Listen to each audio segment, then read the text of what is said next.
कैटरीना कैफ का जन्म 16 जुलाई 1984 को हांगकांग में तुर्कोटेकुल नाम के साथ हुआ था। उनके पिता मोहम्मद कैफ ब्रितानी कारोबारी हैं जिनके पूर्वज कश्मीर से आए थे और उनकी मां अंग्रेज वकील और दान कार्यकर्ता है। इनके 7 भाई बहन हैं। कैटरीना जब बहुत छोटी थी तभी उनके माता पिता का तलाक हो गया था और उनके माता पिता अलग हो गए थे। कैटरीना और उनके भाई बहन को उनकी मां ने ही पाला और पढ़ाया। कैटरीना की मां सामाजिक कल्याण संस्थानों से जुड़ी हुई थी जिसके कारण उन्हें कई देशों में जाना पड़ता था।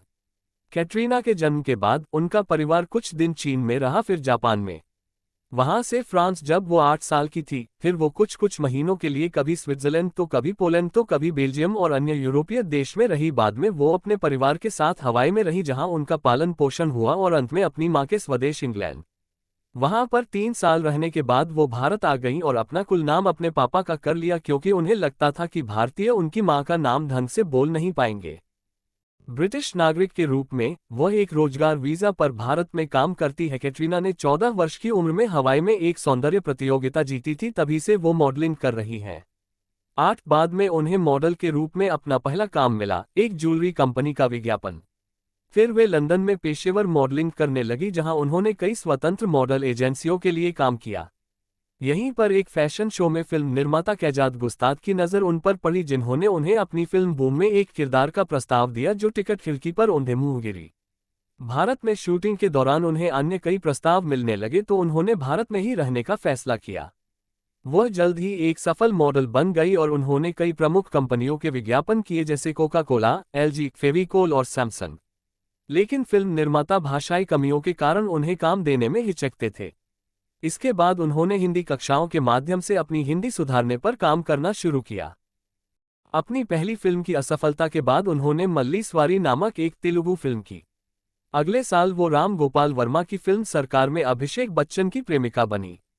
उसके बाद वो हिंदी फिल्मों में पहली बार किसी मुख्य भूमिका में मैंने प्यार क्यों किया में दिखी।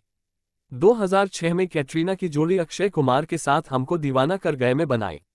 2007 कैटरीना के लिए काफी अच्छा रहा। इस साल उनकी नमस्ते लंदन आई जो हिट साबित हुई। अगली फिल्म अपने आई जिसमें वो सहायक भूमिका में थी। अपने के बाद वो फिर पार्टनर में दिखी। कैटरीना की साल की आखिरी फिल्म बहु अभिनीत वेलकम थी जिसमें उनकी जोड़ी अक्षय कुमार के साथ बनाई गई थी।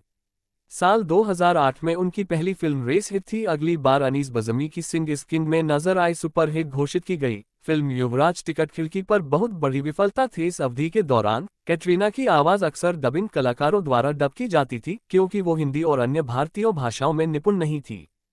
इन फिल्मों की श्रृंखला के बाद जिनमें उन्हें महज उनकी खूबसूरती के लिया गया था, कैटरीना द्वारा न्यूयॉर्क में निभाया गया किरदार ने उन्हें अभिनय स्तर पर पहचान दी। उन्होंने ब्लू फिल्म में कैमियो भी किया।